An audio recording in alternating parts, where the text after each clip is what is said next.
Quelle surprise! Le bassin minier du Nord-Pas-de-Calais est inscrit sur la liste du patrimoine mondial de l'UNESCO. Incroyable! Le 30 juin 2012, au 36e comité du patrimoine mondial, le bassin minier est inscrit sur la liste du patrimoine mondial, au même titre que le Taj Mahal et le château de Versailles. Alors c'est peut-être temps pour nous d'interroger nos représentations et faire fi des préjugés que l'on a encore porteurs dans nos livres d'histoire depuis environ une quarantaine d'années, livres d'histoire, de géographie, et s'interroger sur les valeurs que va entraîner cette inscription au patrimoine mondial de l'UNESCO pour le bassin minier du Nord-Pas-de-Calais. Alors quel est-il? C'est un bassin qui ressemble à une banane, tout compte fait, de 120 km de long sur 4 à 20 km de large, et qui va intégrer la liste du patrimoine mondial sur un même pied d'égalité que la pyramide de Gizeh. En tant qu'enseignant en histoire, en géographie, en EMC, mais aussi en AGGSP aujourd'hui, il nous permet d'interroger les valeurs de l'UNESCO. Alors, quelles valeurs porte l'UNESCO? Ce sont des valeurs de partage, d'égalité. C'est aussi la construction de la paix aujourd'hui, mais c'est aussi les droits fondamentaux de l'homme et inévitablement la mise en place d'une humanité entière et une, sans distinction de race, de langue, de sexe, de genre et de religion. Alors le bassin minier du Nord-Pas-de-Calais, bassin minier patrimoine mondial, ça implique quoi aujourd'hui pour nous? Inscrit au patrimoine mondial de l'UNESCO, le bassin minier l'est par rapport à la Convention de 1972. Alors bien sûr, rien à voir avec le repas gastronomique des Français ou encore la baguette de pain qui, elle, dépend de la Convention immatérielle de 2003. Alors, quelle raison pour le bassin minier du Nord-Pas-de-Calais d'être inscrit sur la liste du patrimoine mondial?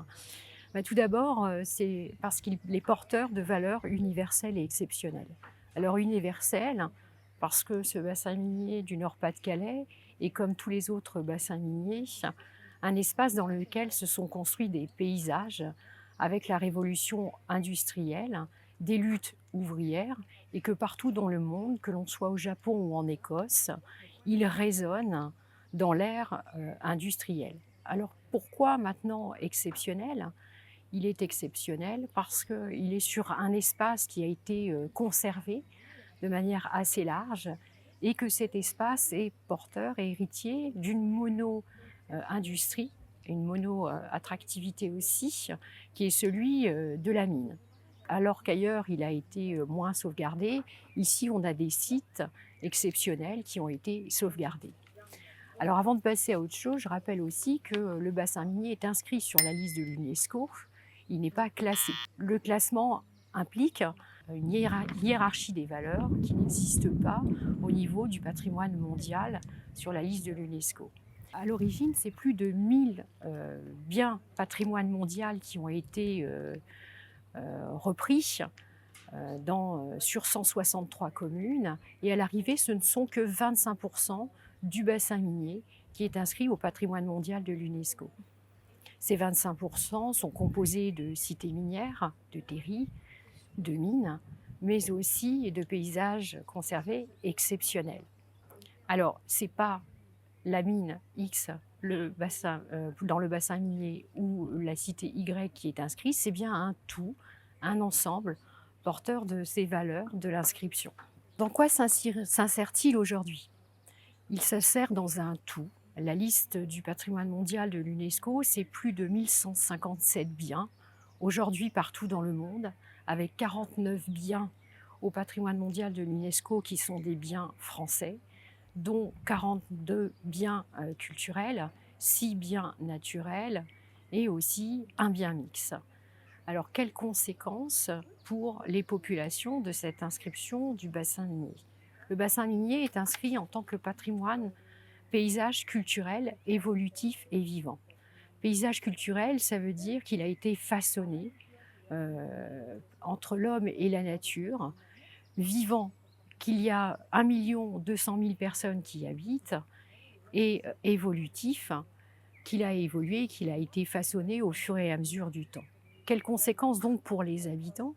Les conséquences sont des conséquences surtout de ce qu'on appelle être aujourd'hui le renouveau du bassin minier, ce qui dépoussière l'image perçue, connue, appris traditionnellement sur celui-ci.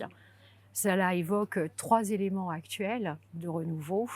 Premièrement, un renouveau de la condition sociale avec un aménagement des espaces, un réusage des espaces. Le bassin minier n'est pas sous cloche, mais c'est un espace qui vit et qui a de l'attractivité. Deuxième temps, il y a toute une révolution culturelle de partage, d'apprentissage aussi pour les populations de ce qu'est l'inscription au patrimoine mondial de l'UNESCO.